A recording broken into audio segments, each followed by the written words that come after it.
दोस्तों पिछले वीडियो में आपने देखा कि किस तरह से छोटी सी टेक्निक का आप इस्तेमाल करके किसी भी प्रकार के रिलेशनशिप को आप बहुत अच्छे नेक्स्ट लेवल पे डेवलप कर सकते हो। अगर आपने उस वीडियो को अब तक नहीं देखा है तो आई बॉक्स में और डिस्क्रिप्शन में मैं उसका लिंक दे दूंगा, आप उसको जरूर गो थ्रू करिएगा, क्योंकि वो वीडियो जहां रिलेशनशिप को बनाने के लिए था, ये वीडियो उसका एक नेक्स्ट वीडियो है जिसमें हम बात करेंगे कि किसी रिलेशन को किस तरह से आप बचा सकते हो, संभाल सकते हो, सजो सकते हो। दोस्तों आप मुझसे अग्री करोगे कि किसी भी रिलेशनशिप को डेवलप करने के लिए एक अच्छी अंडरस्टैंडिंग होना बहुत जरूरी है। लेकिन कई बार एक अच्छे रिलेशनशिप में अच्छी अंडरस्टैंडिंग होने के बावजूद भी आपस में होने वाला डिस्कशन बहसबाजी में बदलने लगता है और धीरे धीरे धीरे धीरे ये बहसबाजी इतनी ज्यादा बढ़ जाती है जिसका परिणाम होता है अलगाव, यानी कि ब्रेकअप। दोस्तों आपकी लाइफ में क्या कभी कोई ऐसा रिलेशनशिप रहा है जो बहुत अच्छे तरीके से डेवलप रहा, लेकिन आज आप आपस में कनेक्टेड नहीं है, आप आज साथ में नहीं है? साथ में गुजारे हुए पल को जब आप याद करते हो तो आपके चेहरे पर स्माइल आती है, लेकिन जब ब्रेकअप के बारे में आप याद करते हो तो आपको पीड़ा होती है। दोस्तों सच यही है कि किसी भी रिलेशनशिप में जब भी अलगाव होता है, जब भी ब्रेकअप होता है, पीड़ा दोनों तरफ से बराबर होती है। तो दोस्तों इस वीडियो में मैं बात करने वाला हूं 4 ऐसे स्टेप्स की, अगर आप इसको सीक्वेंशियली फॉलो करेंगे तो लाइफ में किसी भी रिलेशनशिप को आप नेक्स्ट लेवल पे लेके जा सकते हैं और एक लंबे रिलेशनशिप को एंजॉय कर सकते हैं। लेकिन अक्सर इसका उल्टा होता है। लोग करते क्या है कि लोगों का डिस्कशन जब आपस में होना शुरू हो जाता है तो अपने आप को सही साबित करने की होड़ में वो बहसबाजी में कन्वर्ट होने लगता है। दोस्तों मेरा मानना है कि सही दिखने की चाहत में कुत्ते के द्वारा काटे जाने से अच्छा है कि रास्ता छोड़ दिया जाए। यहां पर मेरा आशा यह है कि सिचुएशन को किस तरह से आप बेटर तरीके से अप्रोच कर सकते हैं, उसको हैंडल कर सकते हैं। तो अब मैं आपको वो 4 स्टेप्स बताने वाला हूं, इसको सीक्वेंशियली आपको फॉलो करना है, कोई भी स्टेप मिस नहीं करना है और यकीन कीजिए आप किसी भी रिलेशनशिप को लंबे समय तक कैरी कर सकते हैं। स्टेप नंबर 1, चुप रहें, शांत रहें, सामने वाले को अपनी पूरी बात कहने दें, तब तक कहने दें जब तक वो पूरी तरह खत्म ना हो जाए। लेकिन ध्यान रहे कि बीच में आपने उसे टोकना नहीं है, कोई बहस नहीं करनी है और ना ही अपनी बॉडी लैंग्वेज से कोई ऐसे इशारे आपको देने हैं जिससे उसको लगे कि अब आप उसको डिफेंड करने के लिए तैयार हो रहे हो। दोस्तों इससे सिर्फ और सिर्फ दीवारें खड़ी होती हैं, कभी भी सोल्यूशन नहीं निकलता। होता क्या है, जब दो व्यक्तियों के बीच में जब डिस्कशन हो रहा होता है और बहसबाजी की तरफ जा रहा होता है तो उस वक्त इमोशंस इतने ज्यादा हाई होते हैं कि माइंड को वो ब्लॉक कर देते हैं। जब जब इमोशंस हाई होंगे माइंड हमेशा ब्लॉक होगा। आप देखेंगे कि आपके दिल की धड़कन बढ़ गई है, सांसें तेज चल रही हैं, रगों में बहने वाला खून इतनी तेजी से दौड़ रहा है कि हमारे दिमाग ने काम करना बंद कर दिया है। दोस्तों किसी भी डिस्कशन को पॉजिटिव एंड पे क्लोज करने के लिए माइंड और इमोशन दोनों का बैलेंस होना जरूरी है। अगर एक बहुत ज्यादा है तो कभी भी पॉजिटिव रिजल्ट उसमें आपको नहीं निकलने वाला है, पॉजिटिव आउटकम नहीं आने वाला है। स्टेप नंबर 2, उन बातों को खोजिए जिस पे आपको सहमति है या आप दोनों को सहमति है।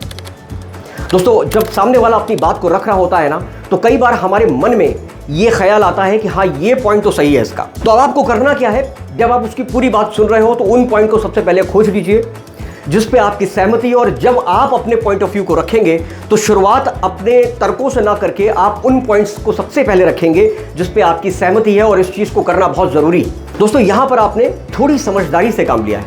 अब आप उन बातों को पहले रख रहे हैं जिस पे आपकी सहमति है। जब आप ऐसा करते हो तो उसका परिणाम क्या होता है कि सामने वाला फिर उसका भी इमोशंस थोड़ा डाउन होता है और उसे भी लगता है कि हाँ सामने वाला मेरी बात से अग्री कर रहा है। स्टेप नंबर 3, बी ऑनेस्ट, ईमानदार रहें। अक्सर ऐसा होगा कि जब वो अपनी बातों को कह रहे होंगे तो आपको रियलाइज होगा कि शायद आपकी किसी बात से उन्होंने गलत मतलब निकाला या आपकी किसी एक्शन को उन्होंने गलत वे में अंडरस्टैंड किया जिसकी वजह से ये गलतफहमियां बढ़ गई। तो दोस्तों ऐसे केस में आपको वहां पर उन पॉइंट्स को पहचानना है। अगर आपको लगता है कि वहां पे सॉरी आपको बोलना चाहिए या अगर आप किसी बात के लिए शर्मिंदा हैं तो उस चीज को आपको एक्सप्लिसिटली बोलना जरूरी है। हमें कई बार ऐसा भी लगता है डिस्कशन के दौरान, हाँ ठीक है वो तो बात सही है, लेकिन वो मन में ही रह गया, हमने उसको बोला नहीं। उस चीज को वर्बली एक्सप्रेस करना बहुत जरूरी है। अब इसका परिणाम क्या होता है, जब आप थोड़ा सा झुकते हैं और उन बातों के लिए अपनी शर्मिंदगी प्रकट करते हैं जिस चीज को लेकर आपको रियलाइज हुआ कि हाँ शायद ये मेरे से गलती हुई, एक्सेप्ट करते हैं, तो सामने वाले का पारा और थोड़ा ठंडा होता है, वो आपको सुनने के लिए अब तैयार होता है। और स्टेप नंबर 4, घर जाओ। घर जाओ, जी हाँ, यहां पर थोड़ा ब्रेक लेना जरूरी है। देखिए एक लंबे रिलेशनशिप को आप एक ही डिस्कशंस में क्लोज नहीं कर सकते, क्योंकि उस वक्त अभी भी इमोशंस उतने हाई हैं कि वहां पर बात बिगड़ सकती है। तो वहां पर ब्रेक लेना जरूरी है। आप ये भी बोल सकते हैं कि आपने अपनी बात कही, मैंने भी अपनी बात कही और मुझे आपकी बातों पे सोचने का थोड़ा वक्त चाहिए। क्या हम शाम को मिल सकते हैं या कल हम सुबह दोबारा एक बार मीटिंग करेंगे और इन पॉइंट्स के ऊपर दोबारा से चर्चा करेंगे। दोस्तों यहाँ पर आपने क्या दिखाया, यहाँ पर आपने सामने वाले को समझने की एक इच्छा प्रकट करी और सामने वाला भी रियलाइज कर रहा है कि हाँ मेरी बातों को ये सीरियसली ले रहा है और शायद इसका एक पॉजिटिव रिजल्ट निकल के आएगा। जब आप दोनों अपने अपने घर चले जाते हैं और उन बातों को रिमेंबर करते हैं जो डिस्कशंस के दौरान सामने आई थी, अब आप अपने आप से कुछ सवाल पूछ सकते हैं, क्या उसकी बातों में थोड़ी बहुत भी सच्चाई थी? थोड़ी बहुत? अगर है तो उसको एक्सेप्ट करेंगे। अगर मैं इसके साथ डिस्कशन में जीतता हूं, यानी अपने तर्कों को सही साबित कर देता हूं, तो उसका परिणाम क्या होगा? यहां पर आपको माइंड का अप्लाई करना है। इमोशंस तो ठीक है, अपनी जगह है, लेकिन माइंड और इमोशन दोनों का बैलेंस आपको लेके चलना है। जब आप इन चारों स्टेप्स को फॉलो करते हैं ना, और किसी भी स्टेप्स को बिना स्किप किए हुए फॉलो करते हैं, तो 99% केसेस में कोई भी रिलेशन बिखरता नहीं है। वहां पर ना कोई ब्रेकअप होगा और ना ही वहां पर कोई अलगाव। दोस्तों, स्टेप्स बहुत आसान है, लेकिन जब भी डिस्कशंस हो, आप इन बातों को अगर रिमेंबर करेंगे कि मुझे इस सिचुएशन को टैकल कैसे करना है, अगर इस वीडियो में कही गई चारों स्टेप्स को आप रिमेंबर रखते हैं उस वक्त, तो निस्संदेह आप एक अच्छे रिलेशनशिप को और ज्यादा डेवलप कर पाएंगे, अपनी अंडरस्टैंडिंग को नेक्स्ट लेवल पे लेके जा पाएंगे। दोस्तों, महात्मा बुद्ध ने एक बार कहा था कि नफरत को नफरत से खत्म नहीं किया जा सकता, और वैसे ही गलतफहमी को कभी भी बहसबाजी से खत्म नहीं किया जा सकता। उसके लिए थोड़ी समझदारी, थोड़ा झुकना और थोड़ा सा सामने वाले को समझने की इच्छा बहुत ज्यादा जरूरी है। क्योंकि जब एक व्यक्ति बोलता है और दूसरा सुनता है, तो वहां पर रिजल्ट आने की संभावना अच्छी है।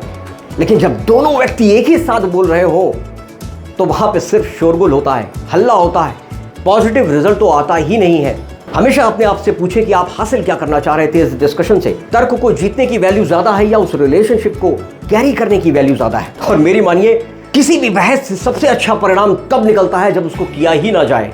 दोस्तों, मैं उम्मीद करूंगा कि इस वीडियो के माध्यम से आप अपने वर्तमान के और भविष्य के रिलेशनशिप को हमेशा बेहतर करते रहें, आगे बढ़ते रहें और हमेशा साथ चलते रहें। नेक्स्ट वीडियो में इंतजार रहेगा आपसे अगली मुलाकात का। Good day, bye bye.